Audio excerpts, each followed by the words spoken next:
राज्य में exit poll आकलन को नहीं बयानबाजी आरंभ बीजेडी उभय लोकसभा विधानसभा निर्वाचन में भल प्रदर्शन करिवो बोली कहिसेंती वरिष्ठ बीजेडी नेता पद्मनाभ बेहेरा। एग्जिट पोल एक आकलन यह सबुबले सठिक हुए नहीं बोली कहिसेंती पद्मनाभ। मोदी आरंभ करी अनेक केंद्रीय नेता जोरदार प्रचार करिथिबारु बीजेपी भल प्रदर्शन नहीं दाबी करबा स्वाभाविक, किंतु वास्तव स्थिति रे बीजेडी बहुमत रे सरकार गठन करबा को जाउछि। मुख्यमंत्री आसंता 9 तारिख में शपथ ग्रहण करेंगे। बीजेपी राज्य सभापति मनमोहन सामल कहते भोट गणति को गोटे दिन बाकी रही 4 तारिख अपराह ट्रेंड कहब और चित्र स्पष्ट होब बोली कहते मनमोहन।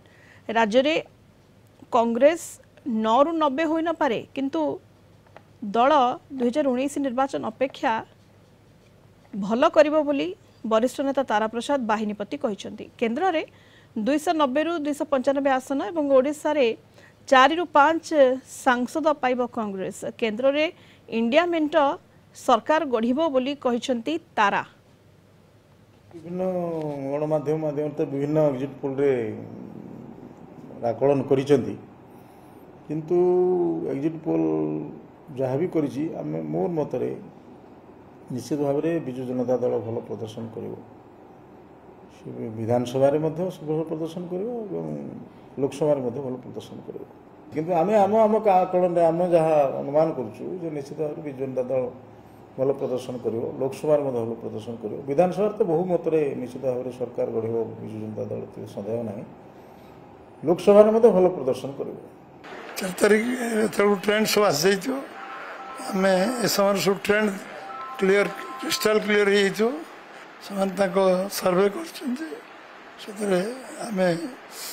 सर्वे को सम्मान कर 4 तारिख पर दिन तो सब कथा क्लियर हो। एग्जिट पोल जोटा दौचे सेरा संपूर्ण मिथ्या।